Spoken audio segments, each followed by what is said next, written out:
हरे कृष्णा। श्रीमद् भगवद गीता यथारूप की जय। जैसा कि हमारा अध्याय 1 चल रहा है, कुरुक्षेत्र के युद्ध स्थल में सैन्य निरीक्षण। तो एक एक श्लोकों के माध्यम से हम भगवान कृष्ण की वाणी को समझने का प्रयास करते हैं। भगवद गीता साक्षात भगवान कृष्ण द्वारा बोली गई है, तो एक एक श्लोकों के माध्यम से मैं भगवद गीता खुद भी समझने का प्रयास करती हूँ और आपको भी समझाने का भी प्रयास करती हूँ। तो मैं डेली भगवद गीता का एक श्लोक पढ़ती हूँ, उसका हिंदी अनुवाद और तात्पर्य आपको पढ़ के सुनाती हूँ और आपको समझाने का भी प्रयास करती हूँ। तो आज श्लोक संख्या हम 30 पर आ चुके हैं। इससे पहले 29 श्लोकों तक मैंने पूरा हिंदी अनुवाद और तात्पर्य पढ़ा है और आपको समझाया भी है। तो आज हमारी श्लोक संख्या 30 है। शुरू करते हैं हमारा आज का श्लोक। न च शक्नोमि अवस्थितुं भ्रमतीव च मे मना निमितानि च पश्यामि विपरीतानि केशवः। अगर आप श्लोक यहाँ से नहीं पढ़ पाते तो आप श्लोक यहाँ से भी पढ़ सकते हैं। तो इस श्लोक में कह रहे हैं, अर्जुन कह रहा है मैं यहाँ अब और अधिक खड़ा रहने में असमर्थ हूँ।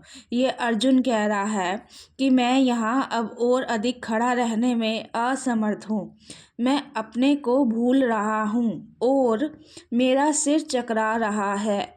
हे कृष्ण, मुझे तो केवल अमंगल के कारण दिख रहे हैं।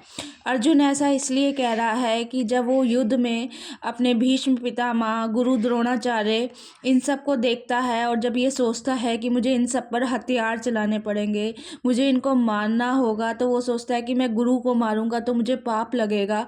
तो ये सब सोचकर वो कह रहा है कि हे कृष्ण, मुझे तो केवल अमंगल के कारण दिख रहे हैं। तो इसके तात्पर्य में बताया है कि अपने अधैर्य के कारण अर्जुन युद्ध भूमि में खड़ा रहने में असमर्थ था और अपने मन की इस दुर्बलता के कारण उसे आत्मविस्मृति हो रही थी।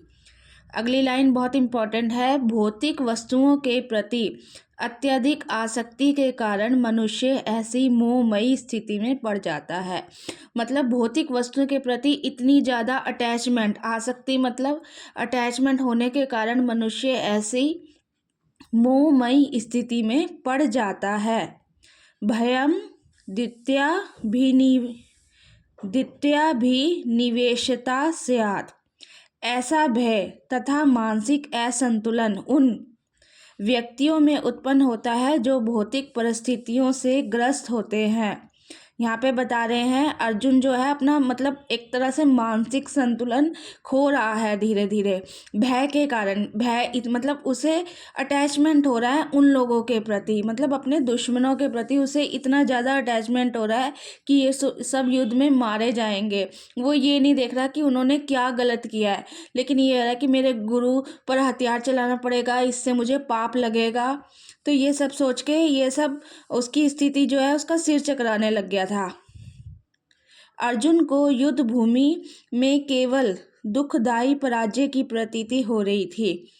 वह शत्रु पर विजय पाकर भी सुखी नहीं होगा। तो अर्जुन ये सोच रहा है मैं इन सब से विजय भी प्राप्त कर लूं तो भी मैं सुखी नहीं रह सकता।